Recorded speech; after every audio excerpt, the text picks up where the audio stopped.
This program is for educational purposes only. The content is not intended to diagnose, treat, cure, or prevent any diseases, nor is it intended to take the place of your primary care physician. Statements in this program have not been evaluated by the FDA. As an empowered individual, you do have options available. We're honored to continue and share the teachings of the founding father of science of epigenetics, Dr. Joel Wallach.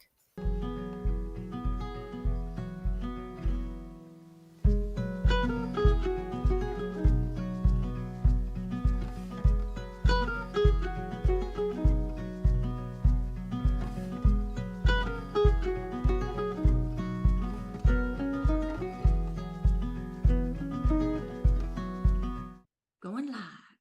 Hello. Let's let everybody in from the waiting room. We apologize as we are having a little bit of technical difficulties, but hey, we are exercising our brain today, folks.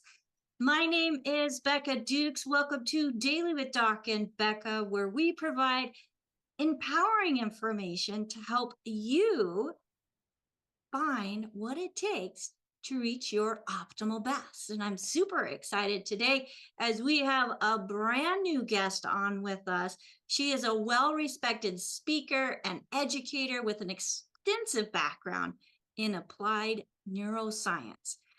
Jill Hewlett. She is the brain fitness expert. She is an author. She is recognized speaker. She's also a wellness authority and creator of the Brain Fitness Trainer program.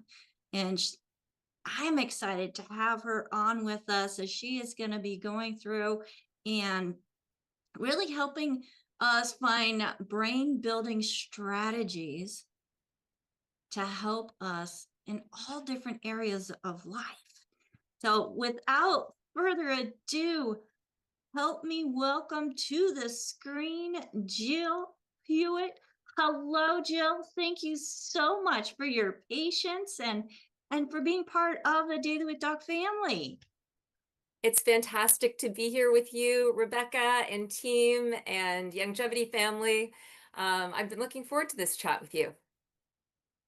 Well, I know yesterday when we were chatting and talking about what we were going to talk about, I was super excited because this is like a piece that we don't touch on here on Daily with Doc. And there is so much to our health and how our health is affected when it comes to emotions and our thoughts and our, things going on in our brain. So tell us, what is brain fitness? Let's start from the top. Brain fitness is three main components. First of all, it's the awareness that you can change, improve, heal, and optimize your brain functioning and brain health at every single age and stage of life. And this is based on a very important superpower, which you and I are going to discuss, but I won't drop that yet. I do look forward to sharing it though, because it's the essence of why this is possible. The second component is user-friendly neuroscience. Science that most people, mainstream, everyone can access, can understand, can apply, and it's research and science based. So this isn't something I've pulled out of thin air. It is based on studies and developments in the neuroscience field that really have been exploding and are very cutting edge as of our current reality, because we understand things now that we didn't understand mere decades ago. So it's very cutting edge, very exciting. And the third component are the strategies, the actual activities, integrative movements, mindset training. I call them mini meditation brain spas, the things, and the brain body fuel, of course, that you would implement, a person would apply to their daily life so that they can create their brain fitness. Okay, so you used two terms there that don't usually go together. Neuroscience, user-friendly. Right? Yes. Right? I mean, you think neuroscience and you think, some brilliant brain and scientist and, does studying the brain. Here's them saying user-friendly, which is like, myself and everybody listening and on with us right now. So who can benefit from Yes. brain fitness? Well, that's such a great point. It sounds like it's complete opposites, and how could that be true at one time? Science made easy, but that's the whole point, and that's what I my journey has been, is taking these concepts and applying them to my own life, and then sharing them with others in a way that applies to everyone with a brain and body, for sure, but especially three main sectors. So when I first started out, I was really working with children in the classroom, families, teachers, educators, to help with brain development, to help with learning, to help with behaviors, so that children could basically perform better, enjoy classroom learning better. And that that's very relevant. I mean, the growing and developing brain is so precious and so important. And so it was very key to make sure that the information was accessible, was digestible for the parents, for the teachers, and for the students themselves. So it was really about paring it down to the basics, and how you can make neuroscience so simple and accessible is explaining how that shows up in your life. For example, to improve focus, to improve concentration, to help with reading, writing, math computation, comprehension, attitude, behavior, creativity, all those key things. That's basically how it shows up in our life in those areas. As I was working in that sector, I started to have adults say to me, "Hey, I like you to come in and do a lunch and learn for our workplace, because these same issues that you're touching upon in the classroom also take place in the adult workplace. We need to focus better. We need to concentrate better. We need to make better decisions. We need to know how to problem solve better and be more creative and innovative." And so I started to gradually work into the corporate sector. And a big part of that, of course, is stress management, and it's also proficiency and productivity. So all the underlying brain wiring that occurs in childhood is the same that's occurring in adulthood. We just apply it in different ways and in different environments. And we may not be graded on it every day like we are in the classroom, but our life is our experience, and we can tell, the results we're getting. And of course, professionally, people typically want to excel. They want to do better. So that became a main focus for me. In the meantime, what started to really explode was the aging brain sector, because I'm sure in the US, just like in Canada, we have a really large growing population of seniors, boomers and zoomers, and soon to be Gen Xers. I'm a Gen X, I'll be there soon enough. And so basically, wanting to have a healthy, active brain long term. And so that category of folks, the healthy active aging group, also applies to people in the fitness industry, health practitioners, longevity folks, anyone interested in health and wellness. So while I say everyone with a brain and a body can benefit from brain fitness, because that's true, when it comes to my services, I typically cater to the education sector, the corporate workplace, and the health and wellness, including active aging.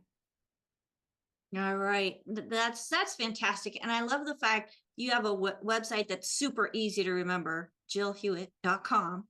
So folks, you can visit her website, jillhewlett.com, for more information about her services and what she does. And I love the fact that you're bringing that to us here so that we can understand something that we may not have even thought of. So tell me, how did you get started with this, Jill? Such a great question. So when I was in school, my plan was to go into education, actually, to become in post-secondary, to go and pursue a career in education, to become a teacher, basically. And when there's so much more to the story, but I'm going to give you a high level perspective on it because there's other stories that led up to it as well. But the main piece is that when I was at university, I kind of put aside initially all my self-care strategies. I used to be in high school very aware of healthy eating. I grew up in a family where my mom made that effort to feed us healthfully. We shopped at health food stores, and I was also very active because my parents owned a sporting goods store. And my dad, we called him Coach just as much as we did Dad. Some people in the longevity community would know my dad because he was very good friends with Doc Wallach. And so anyway, that was my upbringing. That was kind of the culture I was in, was like, you're active, you play sports. And then when I got to university, I was so busy managing my life, doing my own laundry, taking care of meals, living away from home, and just managing my course load, that I put aside the healthy things that I was doing before. And it didn't take long to notice the impact that that was having. My energy was lower. I was having a hard time focusing in class. I wasn't getting the same grades. I was more stressed. I was gaining weight. I basically wasn't sleeping the same way. There was just all sorts of things that I could just indicators that I was not on my game, and things were really out of balance, out of whack. And so that continued for a period of time until I really realized that I just wasn't happy. And I kind of did an inventory on what was different besides the fact that I was at university and away from home, but what was different about my lifestyle. And I recognized that I wasn't exercising. I wasn't eating that healthy. I was going out partying. And while it's important to have fun, it definitely is. It was having more of a detrimental effect because I wasn't keeping up with the good stuff. And Mm. so I made a shift, and it was so transformative to the point where people thought I worked at the fitness health and fitness facility, and that I was in phys ed, simply because I got a job there. I became a personal trainer and fitness instructor. I started taking nutrition classes. I started really, and I felt different. Like, I felt myself again. I felt more of myself. I felt that I could manage my life better. I became a big sister to a girl in the nearby community. I was managing a couple different jobs and my workload, my school load. And I realized that you need a system that's operating um, on all cylinders and really well if you want to get good results. And that link was so tangible and so powerful that I started to realize that if I was to teach something, rather than teaching in a classroom a subject like history or English or math, what I really wanted to do was teach health and wellness. And there were indicators of that prior to university, and we could talk all day about it, but that was the point where it was that crystallized moment where I was like, after university, I'm not going to apply to teachers college. I'm going to look into the health and wellness field and see what else is out there. And that led me to all sorts of great learning and courses and training. And ultimately, the cornerstone of the modality that I've been licensed in for almost 2.5 decades, actually, educational kinesiology, which means basically, it's education comes from the Latin word educare, which means to draw out. And it really is about drawing out our abilities, our skills, our potential from the inside out through the science of awareness and movement. And that the founder of that work is Dr. Paul Dennison, and he's in his mid-80s, and he's located in California. And he has this international body of work that's in over 80 countries, translated over 30 languages, that really resonated with me. It brought my love for education together with my love for health and wellness. And the blending of the two just came together beautifully. And it became my main foundation for my own personal and professional growth after university. And through us, basically has continued, but especially in my 20s, as I was then eventually branching into creating brain fitness. Okay, so mm,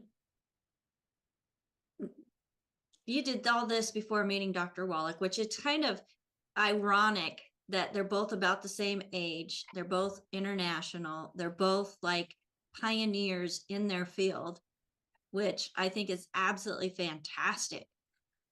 So, and I know I want you to share a story in a little bit about how you came into longevity, but as we're talking about the brain and brain fitness, what are some of those misconceptions or myths about brain fitness Yeah. that need debunking? I mean, Yeah. Mhm. personally, before I heard you speak the first time, I brain fitness was never a set of words that went together. That's great. Yes, I look forward to sharing that story of how longevity became part of my journey as well, both again personally and professionally. But I think it is key to debunk some brain myths or misconceptions, because that really is the essence of what Doc Wallach has done, and certainly Dr. Paul Dennison as well. And as both pioneers in their own respective fields, one through applied movement, the other one through nutrition. And Mm. at the end of the day, those are the two main pieces that go together, what we put in and then how we activate it, right? So Right. basically, I think the first one is that people believing the belief that our brain is stuck, that if we have a certain IQ or behavior or injury for that matter, there is only so much change that we can experience. And thanks to, and I said I'd mention it, and so this is a perfect time to do that. We have this incredible superpower called neuroplasticity. And that is our ability to change our brain. Our brain is plasticine like, it's malleable, changeable, modifiable, and sculptable. And so basically, we can tap into that. In fact, actually, we're sculpting our brain in every moment of every day, for better or for worse, intentionally or unintentionally, effectively or ineffectively. We're in the driver's seat of our neural pathways, and we are determining the results all the time and how our brain is being created and recreated on an ongoing basis. And so, but people didn't realize that. So most people are just stuck in their regular everyday habits and awareness and knowledge about things, and they're living in a bubble, not aware of this potential. And it didn't help that science didn't know this either many decades ago. It's only been through the past few decades that it's become mainstream knowledge, and the field of neuroscience has blossomed and is now, making this kind of information available to humanity. But prior to that, I mean, the word neuroplasticity didn't even exist. So the fact that we now know, like, we're so lucky to be on the planet at this time with the knowledge that we can change our brain. We can make it healthier, happier, work more effectively, work more optimally. And so there are those that don't believe that still, and there are myths that your brain is what it is and it's stuck, and that's it, that's all you can do. But that's not the case. I'd say that's the first myth. I've got several if you want me to share any others, or if you want to comment on that. Yeah, share some more. Mhm. Okay, so the next myth that is common is that it's really just for the growing brain to help kids with their development and learning, or it's for the aging brain to help them ward off dementias and cognitive decline. And while those are two very important alpha and omega of the life journey applications for brain fitness, it's for everyone in between, and especially the middle part, right? The young adults, middle-aged adults, older adults who are just trying to live more effectively, reduce their stress, um, manage the different roles they have in their life, be their best selves in their families and with their careers, and of course be preventative when it comes to cognitive um, potential cognitive decline, and move in a different direction, in a healthier, better direction. So it's for all brains of all ages and stages. That's an important one to know.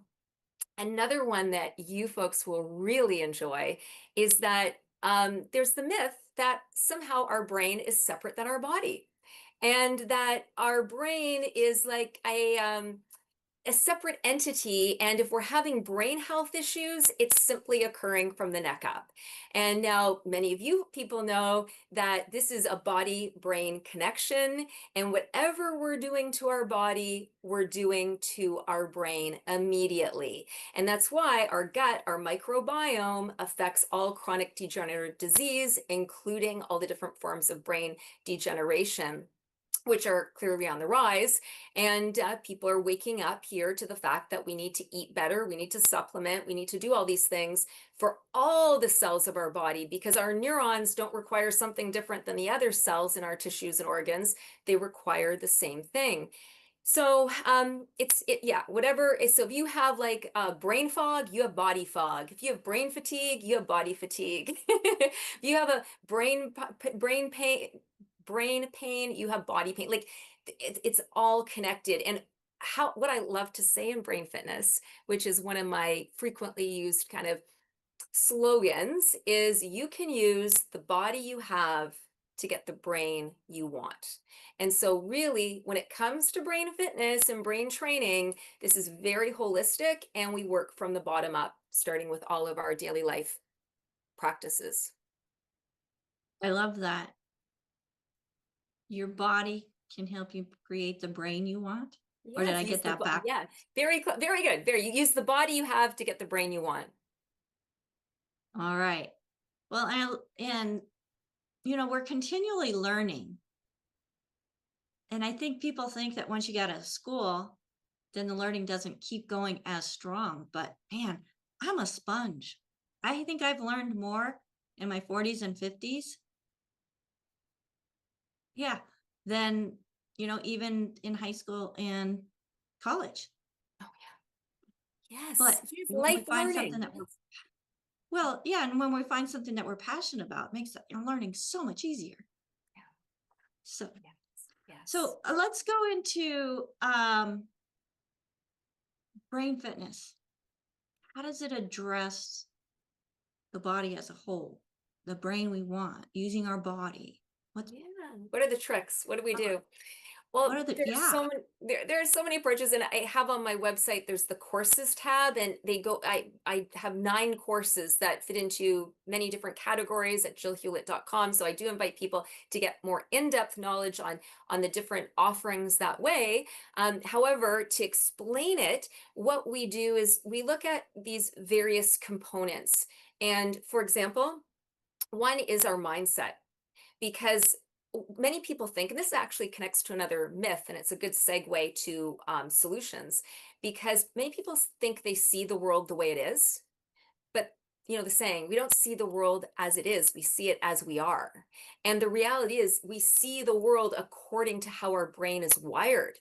We filter the world based on how our brain is filtering it, and that is unique to every single individual. No one else has the same brain as you. Your brain is completely unique, one of a kind, never to be replaced.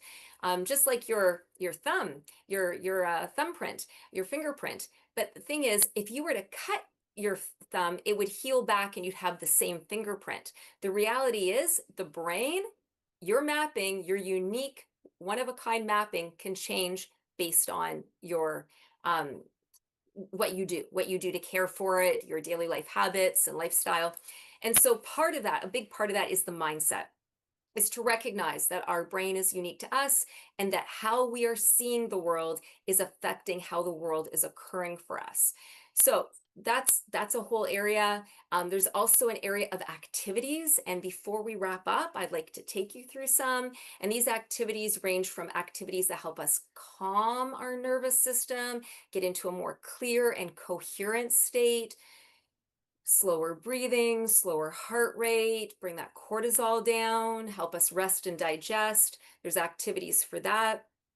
There's activities to help us emotionally, to support our happy neurochemicals, so that we can be, you know, more motivated, more engaged with life, have better relationships, relate better with others, communicate better with others, build better rapport.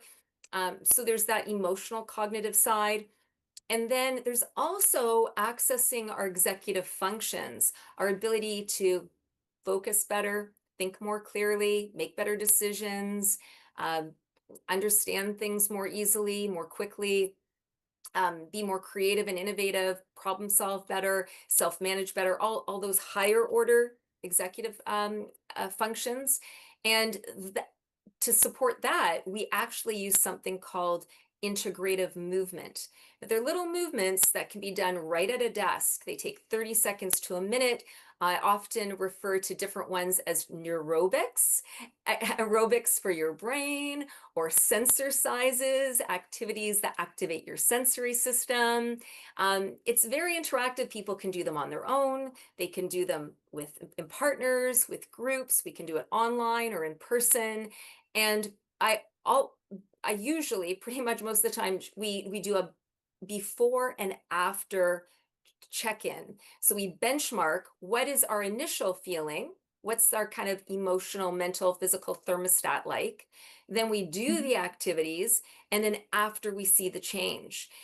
That's very empowering in the moment for someone to see that they can make a change, and even a little change can have a big impact, can set a person in off on a whole new direction and to have a whole new quality of experience or day.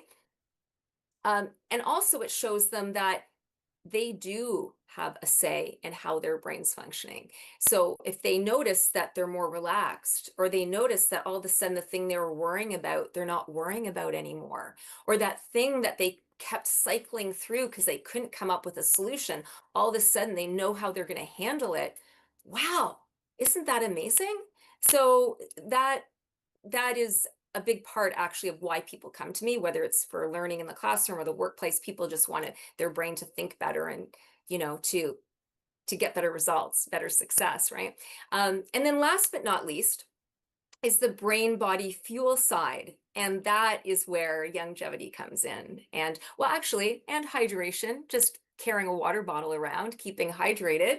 And of course, giving yourself the proper fuel, the good food in, get rid of the bad food, and then supplement properly.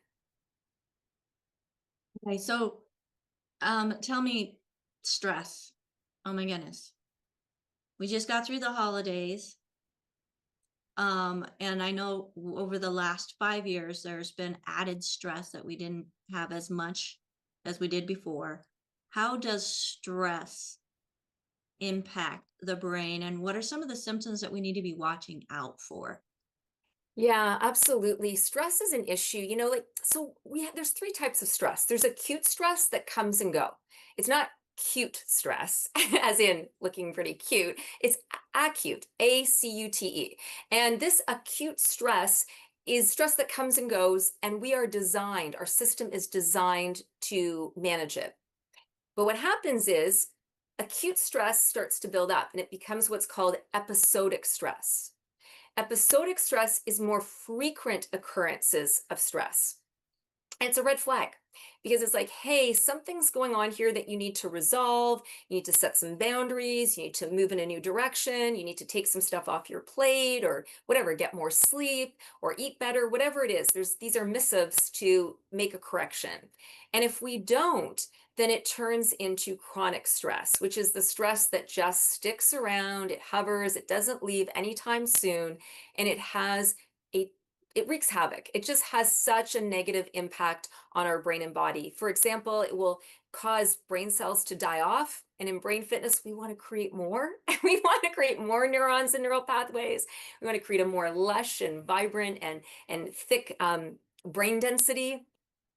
That's called synaptic reserve, actually, for those who are interested. And so we want to create that lushness and that thickness, not have it dissolve and wither away, and weaken. It also causes us to not be able to access our executive functions, our higher order thinking. So rather than reasoning and responding to life, we react from a survival standpoint, right? And in that state, our options are limited, right? Like, it's like, I just want to get across the street safely. There really is no win-win solution. There's no like resourcefulness. There's no like, hey, there's multiple ways we can approach this. Let's discuss. Let's figure out the best choice. Like it's just, one and done, let's get to safety. So in the moment, that's fine. But there are many people who are stuck in chronic stress that don't realize it, and it's ongoing. It's like, they're living in that cycle and in that space repetitively. And so the thing is to notice when we're in it. Some people have adjusted to being in stress and don't even realize it because they've kind of in a way grown accustomed to it. So I take people through regular practices of noticing, and we could just do a practice right now if you wanted. And I say, do this regularly throughout your day, and you will start to become more in tune with your system, and you'll start to notice things like tension you didn't know you were holding, like even a tight jaw. Some people grind their teeth at night. That's actually very common. Some people actually can't fall asleep because they're so wound up and they're tossing and turning trying to fall asleep. But what that is that stress, right? They're wound up. A lot of people are not digesting their food properly, so their cells are not getting the nutrition it needs, the body cells and brain cells, because of inflammation, the inflammation that is caused because of stress. And so we're not getting access the same way to the nutrition that we should be through our eating and supplements. I could go on and on, but you get the gist here. So how do we notice? Well, it's a practice. Awareness building strategies are a key part of brain fitness because we can't change what we're not aware of. And Becca, Right. what's even more cool is the moment we become aware of something, simply the act of awareness changes our brain. So we actually create a new response. New different neurochemicals are being made. New brain communication is happening just by becoming aware. Can you imagine that? Like, just, you don't even have to change your unhealthy habit yet. You just have to become aware of it.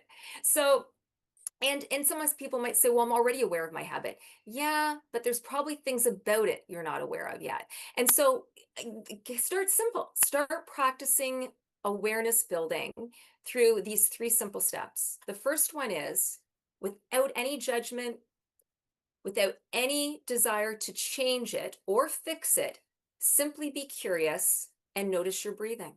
Just notice it.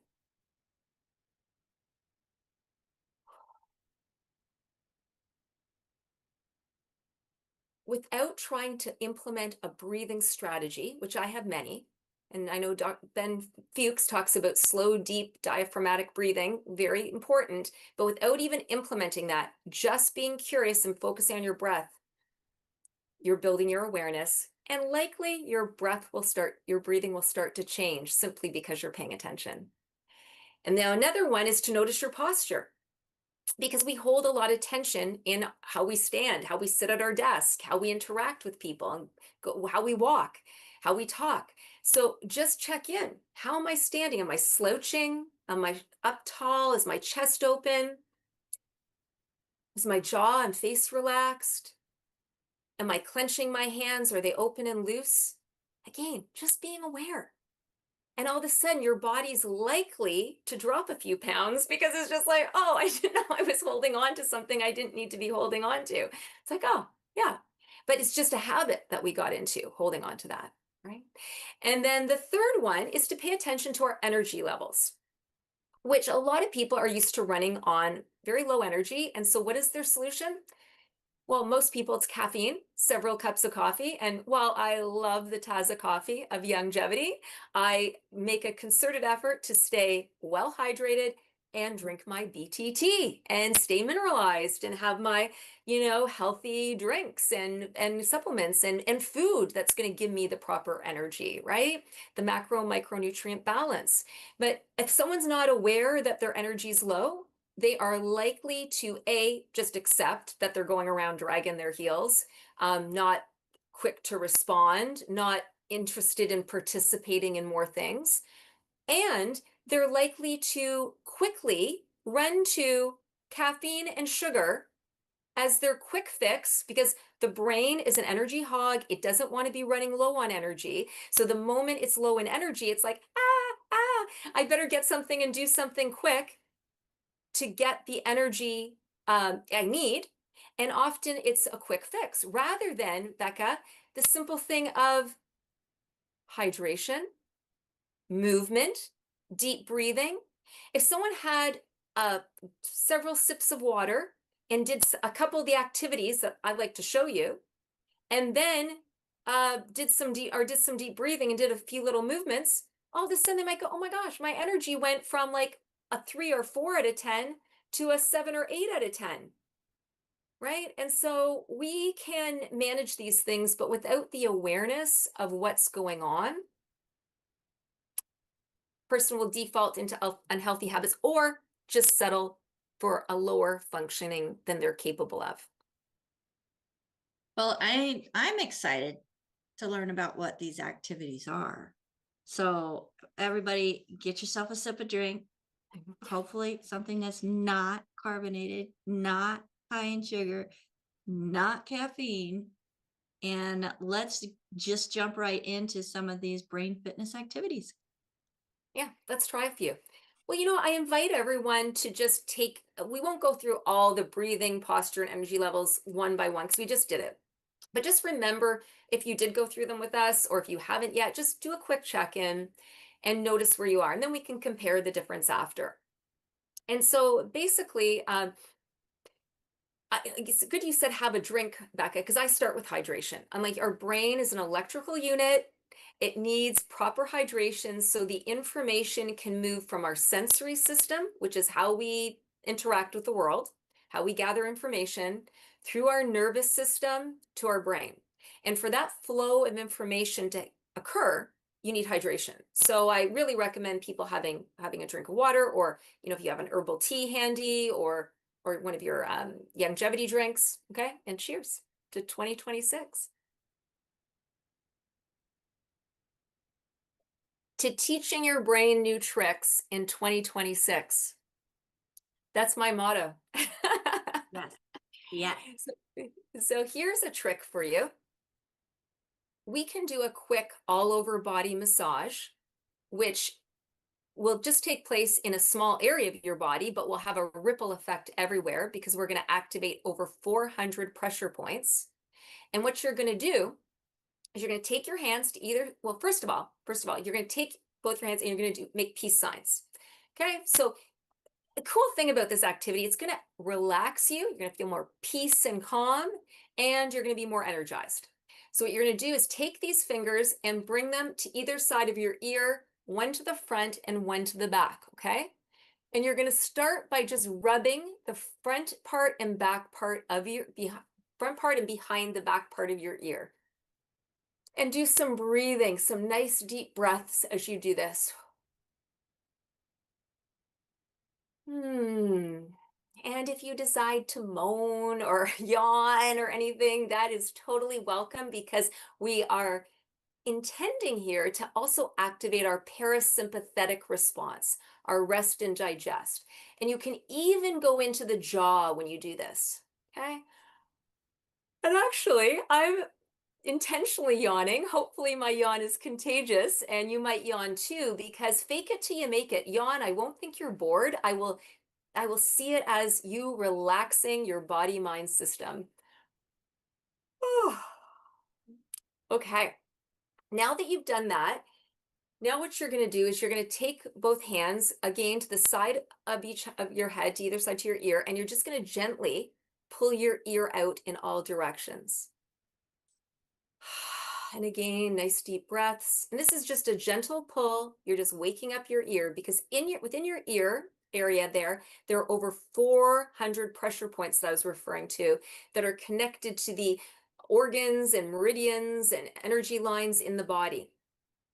Now that's the warm up. Now we're going to go in further and you're actually going to massage your ear and roll it out bit by bit, starting at the top and going down and around your ear. This activity is doing so much, and I'm going to tell you more about it as we do it, but I'm going to invite you to notice, most importantly, how this feels. Are your ears getting warmer? Are they getting kind of redder like mine? This is circulation. This is good. This is activation. You look fantastic. Way to go, folks. And it's along with activating all these pressure points, right? Which is energizing your system. It's giving it like a wake up. It's like a tingling effect. It's like, woo, hello, we're here. Let's turn on. I'm going to turn our system on and use gentle and natural ways to do that. But obviously very powerful too, because all of a sudden it's like, wow, I feel better. I'm kind of more alert. Also, it helps with listening, turning on listening with both sides of your brain. Now, you may not realize this, but all of us have a dominant ear.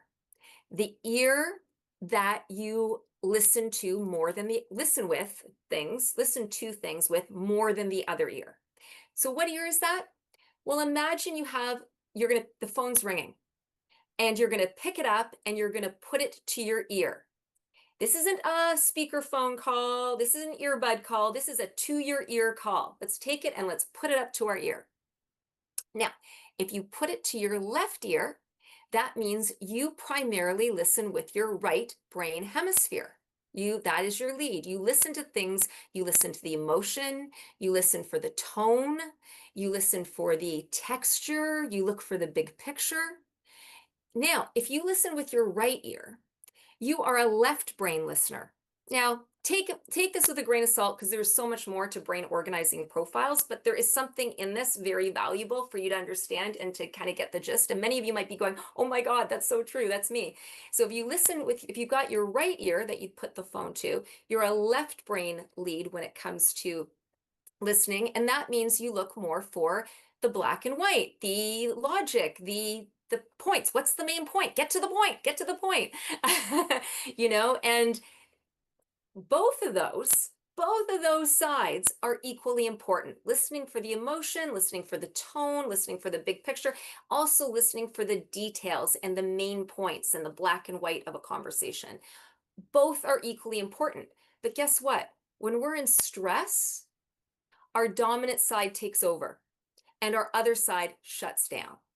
So in an activity like this, where we're activating both sides at the same time, we're saying to both of our ears, it's safe to listen. It's important to listen. You're both needed. Come on to the playing field. Let's work together. So now when you do an activity like this, you're a better listener.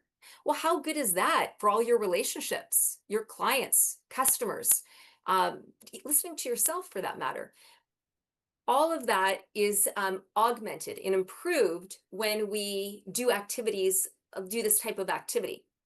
So rubbing the ears top to bottom, notice how that feels, and recognize that when you do this, you should feel more calm and energized. Not so calm that you'd fall asleep, but calm as in, I'm not rushed, I'm not stressed.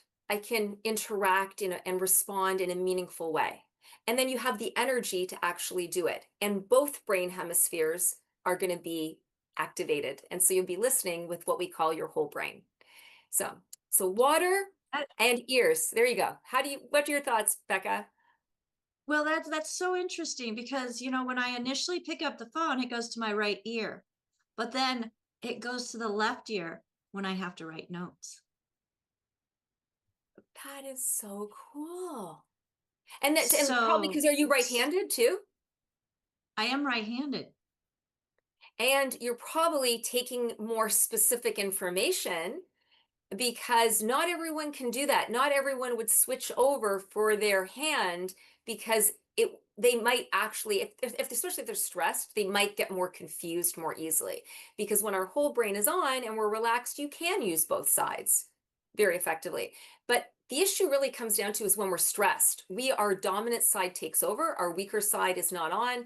And like you said, depending on the circumstances, what the type of conversation is, we actually can have adaptability to tune in, dial in one side more than the other. But the main issue that we're overcoming here is when we get stuck in a limited way of operating and functioning, and we're always seeing the world and experiencing life in a much more limited ability than we actually have. And it's simply because we're not activating our brain wiring or using our brain effectively. It's like the half empty, half full. I like right? that. Yeah, it affects our mindset. It really does. Whether we see opportunities or we see problems, whether we see, like you said, the cup half full or the cup half empty. Wow, that's fantastic. And so even if you're a half empty kind of person, you can change, right? Absolutely. You can change it. You know what? Like, I'll show you one more activity. I think like another one here before and maybe I share a little bit about the story about how our family got into longevity, because that's an important part of this whole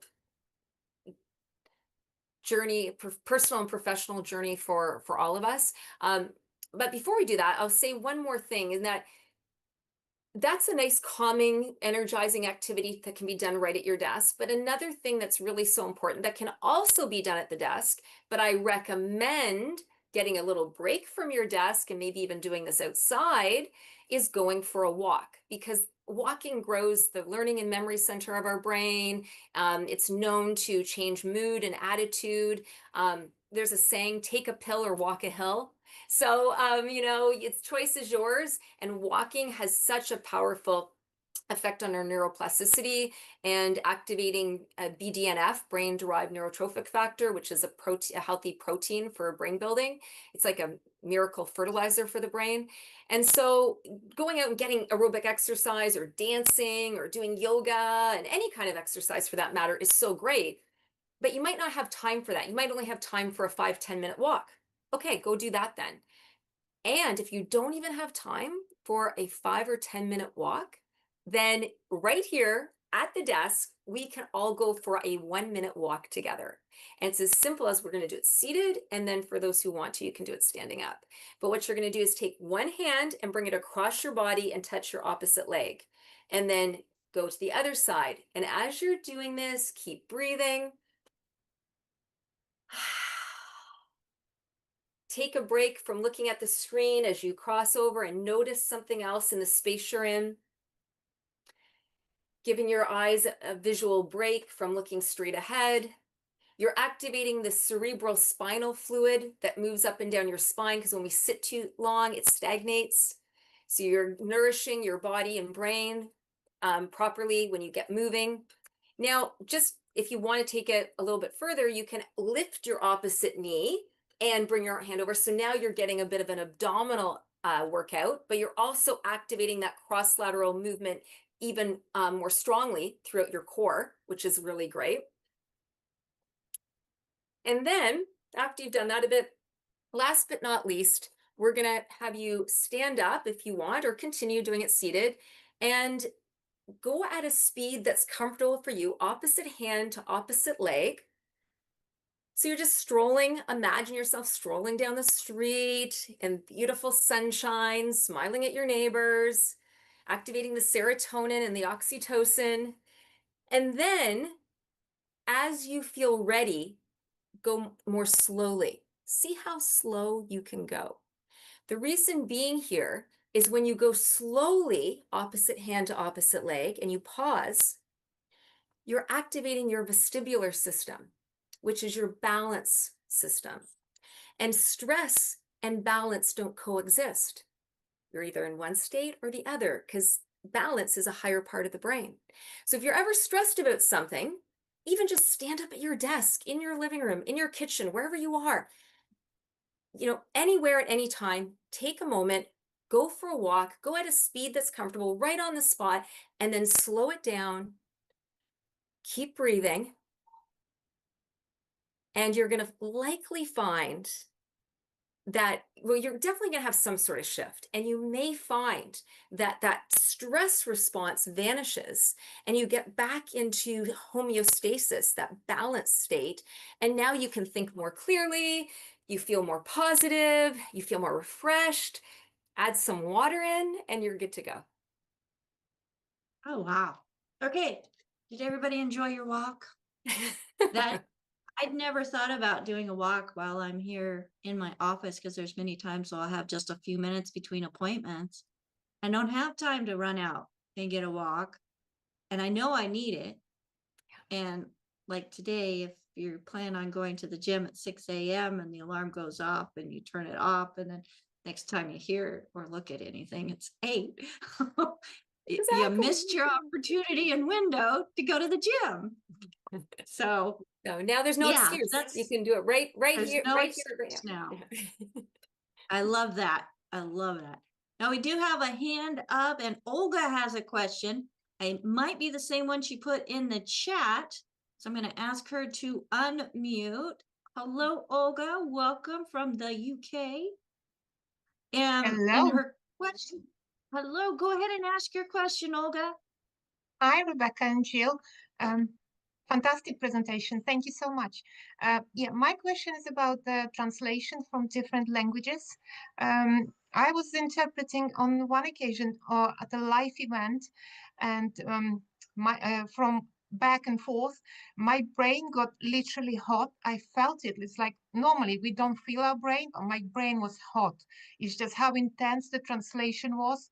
I was just, whenever the speaker finished their sentence, I looked at the audience and I had an interpretation for them, and I translated the questions, and it was just, as soon as he finished, I had a question, a sentence in foreign language in my head. So I was just doing back and forth.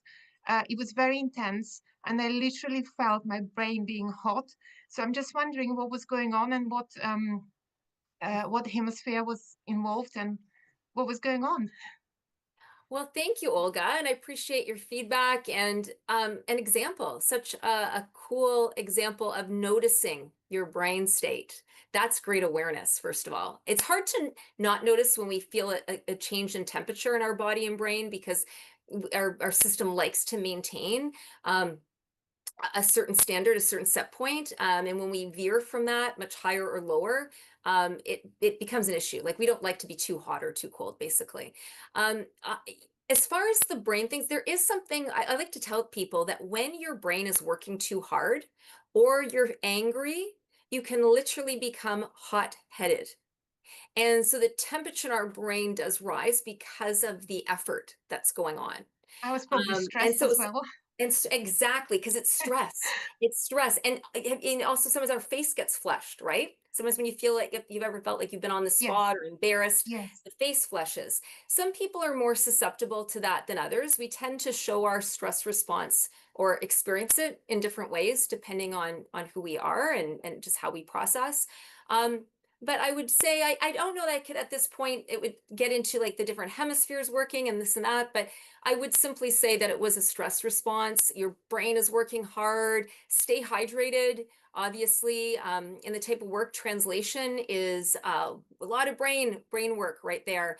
And I think the faster we have, well, and this is a typical thing, the faster our brain works, the more energy it's using, the harder it has to work. It's the same thing like when or pharmacist Ben talks about calories and heat. The body does not like to run on hot. And so when we get that response, that's an indication that we need to breathe and slow down. And deep breaths in through the nose have a quicker calming effect on the brain because we're actually delivering a nice fresh supply of oxygen to the brain, which is so key because our brain does not hold oxygen the way the other tissues and organs do. But also I like to tell people you're creating some AC for your brain, air conditioning, because the air that we breathe in through our nose, you'll notice is cooler than than the carbon dioxide that we breathe out through our mouth. So hopefully that's some food for thought, some interesting insight, and thanks for sharing. Thank you. Appreciate it. Thank you. Yes, thank you, Olga. Well, I can't believe our time is up already. So if I could get our co-hosts up on the screen with us, I am so thankful that I don't have to do this all by myself and that I have individuals working different parts of the stream and the broadcast, and Sherry being on our tech crew. Thank you so much, Sherry, as she was helping me figure out what was going on at the beginning of the show. Same with AJ. I don't know if he'll be up on the screen with us or not, but you know, if it wasn't for the tech crew, we may not have made it today, folks. So thank you guys. And also want to do a thank you for Phyllis and Marilyn both, as they're putting great information into the chat. Phyllis is keeping an eye out on all of the different platforms so that if questions come in, she's able to bring them to the screen or put them in the chat so I can ask them. So thank you so much, Phyllis and Marilyn. You do such a fantastic job with dictation. I almost said translation, but just keeping up with what is being spoken and putting it into black and white for us. And Albert letting people in as he is joining us almost the middle of the night here from South Africa. So thank you so much, Albert, for letting people in and being part of the program as well. And Jill, I am super excited because we talked about having you back and maybe even doing a series.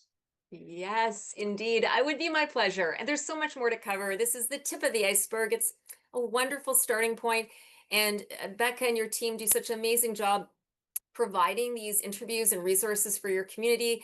And Becca, what an interviewer you are. Like, it's such a natural conversation. We covered so much in this hour, and there's so much more to cover. So I look forward to that. Yes. Well, I appreciate you and making the time for us and being part of, yeah, if you hold it up just a little bit longer, then it goes. I know. How does that happen? I love it. Thank you. Yeah, so I love the fact that even though we are in different parts of the country, we've joined longevity in different times of our lives, different decades even, we still have that common desire to help people thrive. Folks, if that's something that you have a desire for, make sure you get back with a person that shared this program with you and say thank you. So let's start with thank you. And then they're going to be your number one point of contact for more information if you want to know more about being part of this longevity family. Now, Jill, you and I are both just adore Ben. You've known him longer than I have, and we interact with him on a weekly basis. And that's just part of what this family does, is we interact, we connect, we surround ourselves with people that have the same purpose in life, and that's to help others achieve better health. And I just appreciate you so much because, you've got a whole career in this. And next time, we're definitely going to get to your mom's testimonial and how you found longevity, because you were able to go from that, incorporate this, and just do more. Yes, absolutely. I look forward to it. And it's such a key, it was life-changing meeting Doc Wallach and finding out about longevity and the journey that we've been on since with that. And it's a key part of brain fitness in and of itself. So I look forward to sharing it. Awesome. Well, thank you again, folks. Make sure you check out her website, Jill Hewlett, HEWLETT.com, and learn more about what she does. Like she mentioned, she has those 8 courses. She also has 2 books that you can do a digital download. So make sure you look for those. Those sound really interesting. And we'll see you next time. And make sure, folks, you got to make sure that you go to our website, dailywithdoc.com, sign up for our email list so that you get those notifications as to who's going to be on the program the morning of the day of the program.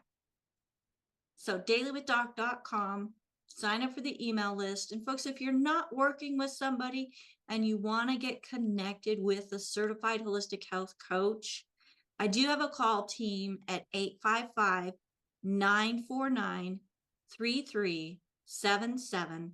Or if you have questions at dailywithdoc.com. So folks, have a fantastic day. Happy New Year, Jill. Thank you for joining us here on Daily with Doc and Becca. Such a pleasure. Thank you all. All right. Well, everybody, Have a great day, and we will see you tomorrow on Daily with Doc, and again Friday with Pharmacist Ben. Bye for now.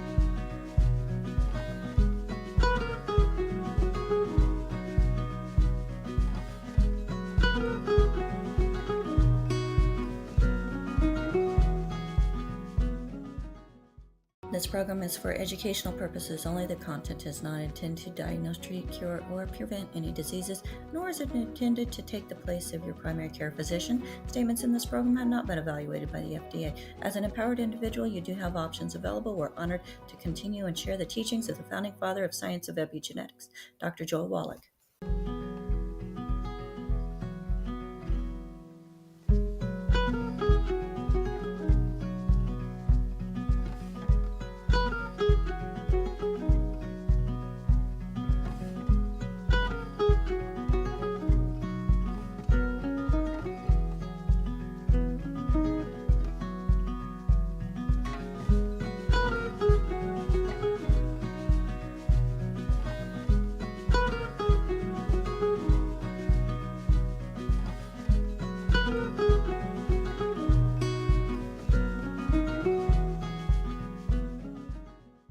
This program is for educational purposes only. The content is not intended to diagnose, treat, cure, or prevent any diseases, nor is it intended to take the place of your primary care physician. Statements in this program have not been evaluated by the FDA. As an empowered individual, you do have options available. We're honored to continue and share the teachings of the founding father of science of epigenetics, Dr. Joel Wallach.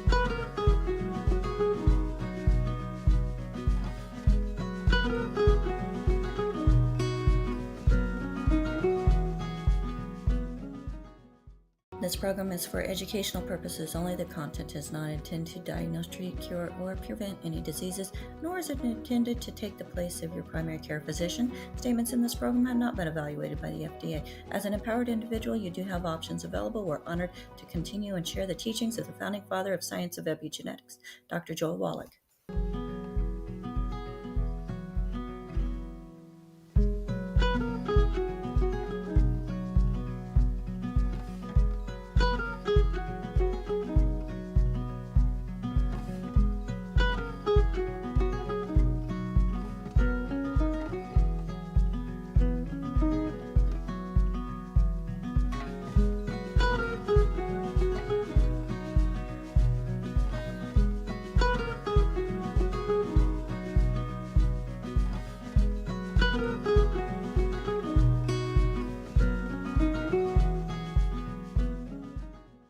This program is for educational purposes only. The content is not intended to diagnose, treat, cure, or prevent any diseases, nor is it intended to take the place of your primary care physician. Statements in this program have not been evaluated by the FDA. As an empowered individual, you do have options available. We're honored to continue and share the teachings of the founding father of science of epigenetics, Dr. Joel Wallach.